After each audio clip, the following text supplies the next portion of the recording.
কি হওয়ার কথা ছিল আর কি হচ্ছে? রিয়াল মাদ্রিদে এসব কি হচ্ছে?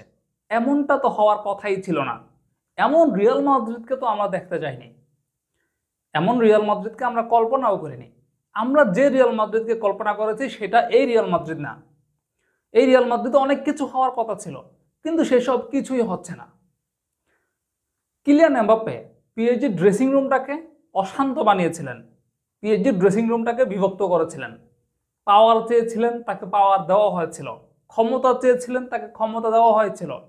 মাঠ এবং মাঠের বাইরে, ড্রেসিং রুমে, উভয় জায়গাতে কর্তৃত্ব করতে চেয়েছিলেন, পিএসজি তাকে সেটা দিয়েছিল। লিওনেল মেসির মতো ফুটবলার ছিলেন, নেইমার জুনিয়রের মতো ফুটবলার ছিলেন, তাদের আড়ালে থাকতে চাননি কিলিয়ান এমবাপ্পে। সেখানে তিনি সর্বে সর্বা হতে চেয়েছিলেন, সেটা তিনি পেয়েছিলেন। মাঠের মধ্যে নাম্বার ওয়ান পেনাল্টি টেকার হতে চেয়েছেন, সেটা তিনি পেয়েছেন। নাম্বার ওয়ান ফ্রি কিক টেকার হতে চেয়েছিলেন, সেটাও তিনি পেয়েছিলেন। পছন্দ মতো প্লেয়ার তিনি কিনতে পারতেন, তার পছন্দকে গুরুত্ব দিয়ে প্লেয়ার কেনা হতো। তিনি যেভাবে চেয়েছেন সেভাবেই সবকিছু হয়েছে। পিএসজিতে ট্রান্সফারগুলো কিলিয়ান এমবাপ্পের মতোই হয়েছে।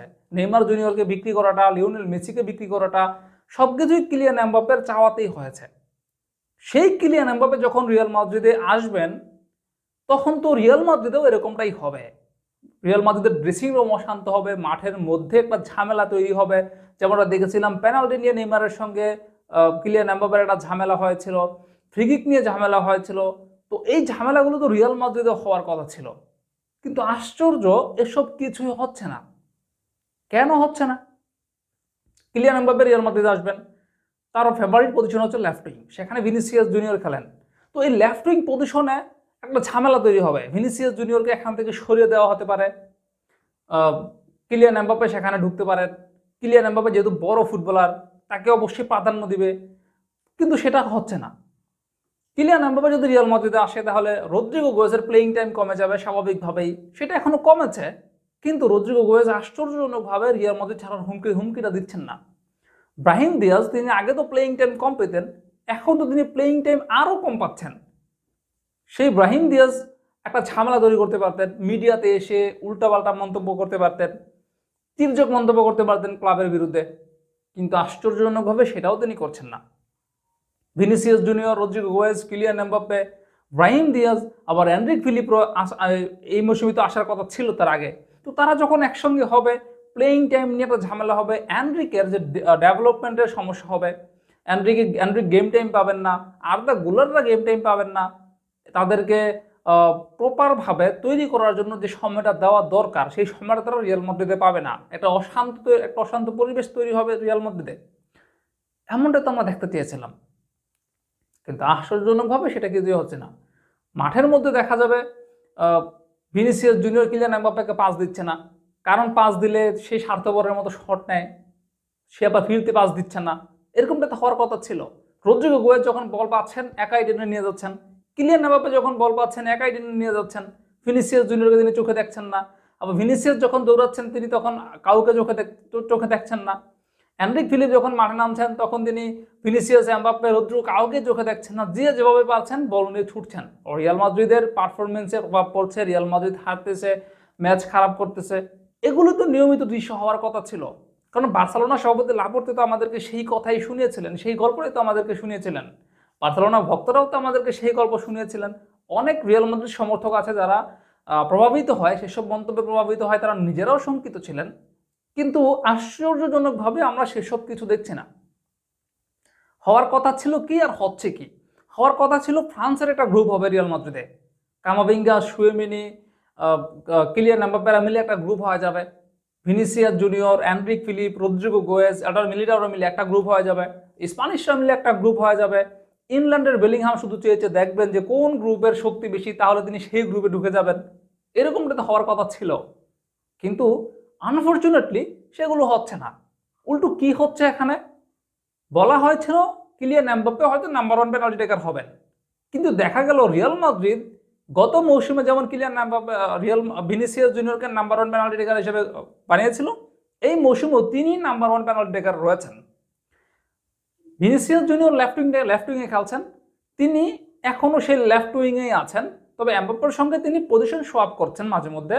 আর এমবাপ্পের পজিশনটা হচ্ছে নাম্বার 9 পজিশনে তিনি খেলছেন। কোনো ঝামেলা হচ্ছে না, আশ্চর্য।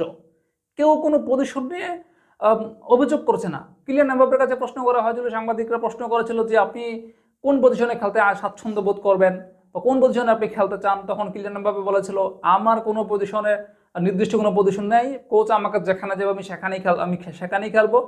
মূল বিষয়টা হচ্ছে দলের জয়, পজিশন কোনো ফ্যাক্ট না। আশ্চর্যজনক কথা, এই ধরনের কিছু কথা তো হওয়া উচিত ছিল না। কিলিয়ান এমবাপ্পে পিএসজিতে বারবার বলেছে, একবার দুইবার না, কয়েকটা সাক্ষাৎকারে বলেছে সে তার পছন্দের পজিশনে খেলতে পারছেন না, যেটা লেফট উইং। সে তার পছন্দের পজিশনে খেলতে পারছেন না, একবার দুইবার নয়, কয়েকবার তিনি সাক্ষাৎকারে এই কথাটা বলেছেন। তো রিয়াল মাদ্রিদ দেশে তিনি সুর পাল্টাচ্ছেন কেন? এরকমটা তো হওয়ার কথাই ছিল না। পেনাল্টি না কিলিয়ান এমবাপ্পে এবং পেনাল্টি নিয়ে কিলিয়ান এমবাপ্পে এবং ভিনিসিয়াস জুনিয়র মারামারি করবেন, এরকমটা হওয়ার কথা ছিল। কিন্তু হয়েছে কি, কিলিয়ান এমবাপ্পের কাছে বল আসলো সুয়েমানের কাছ থেকে, কিলিয়ান এমবাপ্পে আবার সেই বলটা ভিনিসিয়াস জুনিয়রকে দিয়ে দিলেন পেনাল্টি নেওয়ার জন্য। ভিনিসিয়াস জুনিয়র নিজে পেনাল্টি না নিয়ে সেটা আবার দিয়ে দিলেন জুডি বেলিংহামকে, যিনি সদ্য ইঞ্জুরি ফেরত, আর তিনি রিয়াল মাদ্রিদের একাদশে মানে রিয়াল মাদ্রিদ খেলছেন, ইঞ্জুরি থেকে ফিরে এসে তিনি মাঠে নেমেছেন, তো তাকে দিয়ে দিচ্ছে ভিনিসিয়াস জুনিয়র পেনাল্টিটা নেওয়ার জন্য। আশ্চর্য। ভিনিসিয়াস জুনিয়র কেন তাকে পেনাল্টি নিতে দিবে? কেন এইভাবে হাত বাড়িয়ে দিবে একে অন্যের প্রতি? কিলিয়ান এমবাপ্পে গোল করছেন, ভিনিসিয়াস জুনিয়র গিয়ে তার মতো করে সেলিব্রেশন করছেন। আবার ভিনিসিয়াস জুনিয়র যখন গোল করছেন, কিলিয়ান এমবাপ্পে গিয়ে ভিনিসিয়াসের সঙ্গে ভিনিসিয়াসের মতন সেলিব্রেশন করছেন, একে অন্যকে সাহায্য করছেন। কিলিয়ান এমবাপ্পে ভিনিসিয়াস জুনিয়র যদি প্রথমে গোল পেয়ে যাচ্ছেন, যেমন আমরা সর্বশেষ ম্যাচে দেখেছিলাম, প্রথমে তিনি গোল পেয়েছেন, এরপর রিয়াল মাদ্রিদ পেনাল্টি পেয়েছে, সেই পেনাল্টিটা ভিনিসিয়াস জুনিয়র না নিয়ে কিলিয়ান এমবাপ্পেকে গিফট করেছে। কি দরকার ছিল ভিনিসিয়াসের পেনাল্টি গিফট করার? ভিনিসিয়াস নিচে পেনাল্টি নিতে যাবেন, কিলিয়ান এমবাপ্পে সেখানে হাত বাড়াবে, একটা মনোমালিন্য তৈরি হবে, এরকমটা তো আমরা দেখতে চেয়েছিলাম। কিন্তু আশ্চর্যজনকভাবে সেগুলো কিছুই হচ্ছে না। আসলে এই যে না হওয়াটা, এটাই হচ্ছে রিয়াল মাদ্রিদ, আর ওই যে হওয়াটা যেটা হয়েছে সেটাই হচ্ছে পিএসজি। আর যারা এটা শঙ্কা করেছে সেটা হচ্ছে বার্সেলোনা। বার্সেলোনা যা চিন্তা করেছে, পিএসজিতে যা ঘটেছে সেটা বার্সেলোনা চিন্তা করেছে, আর যেটা ঘটে নাই সেটাই হচ্ছে রিয়াল মাদ্রিদ। রিয়াল মাদ্রিদে কোনো প্লেয়ার দলের ঊর্ধ্বে না, আবার কোনো প্লেয়ার নিজেকে যে সেরা মনে করবে যে আমি সর্বা, সে তেমন ক্লাবও আবার রিয়াল মাদ্রিদ না। এবং সেটা কিন্তু দেখা যাচ্ছে এখানে পরিষ্কারভাবে, কেউই কোনোভাবে কোনো রকমের অভিযোগ করছে না। এনরিক ফিলিপ গেম টাইম পাচ্ছেন না, এটাকে আপনি বলতে পারবেন? জীবনেও পারবেন না, কারণ সে যথেষ্ট সময় পাচ্ছে, প্রতিটা ম্যাচে সে 10 মিনিট 15 মিনিট করে সময় পাচ্ছে, সেই সময়টা আবার সে কাজেও লাগাচ্ছে। কি দারুণভাবে তাকে তৈরি করে নিচ্ছে রিয়াল মাদ্রিদ। আরদা গুলার সে হয়তো নিয়মিত একাদশের প্লেয়ার না, কিন্তু মাঝে মধ্যে তাকে দিয়ে স্টার্ট করানো হচ্ছে। Vinicius Junior, Rodrigo গোয়েস, Kylian Mbappe নিয়মিত খেলছেন, মানে নিয়মিত একাদশের বলা যায় যে ফ্রন্ট থ্রি রিয়াল মাদ্রিদের। সেখানে আবার মাঝে মধ্যে কিছুটা বিশ্রাম তত্ত্ব নিয়ে কিছুটা উলটপালট করা হয়, কখনো ভিনিসিয়াস জুনিয়রকে বিশ্রাম দেওয়া হয়, যেমনটা গত ম্যাচে দেখেছিলাম, কখনো রদ্রিগো গোয়েসকে বিশ্রাম দেওয়া হয়, ব্রাহিম দিয়াজকে একাদশে নিয়ে আসা হয়। কেউই কিন্তু কোনো রকমের অভিযোগ করতে পারবেন না যে আমাকে খেলানো হচ্ছে না। এটা ঠিক যে কিছু কিছু জায়গাতে অবশ্যই আপনার একটু এদিক সেদিক হবে, কিছুটা গেম টাইম তো অবশ্যই কমবে। তো এগুলো নিয়ে আসলে যতটা হাইপ হয়েছিল আগে, তেমন কিন্তু কিছু হচ্ছে না। রিয়াল মাদ্রিদে কিন্তু কোনো ধরনের কোনো রকমের মারামারি কাটাকাটি কিছুই হচ্ছে না। এটাই হচ্ছে রিয়াল মাদ্রিদ, যেটা অন্যরা কল্পনা করে নাই।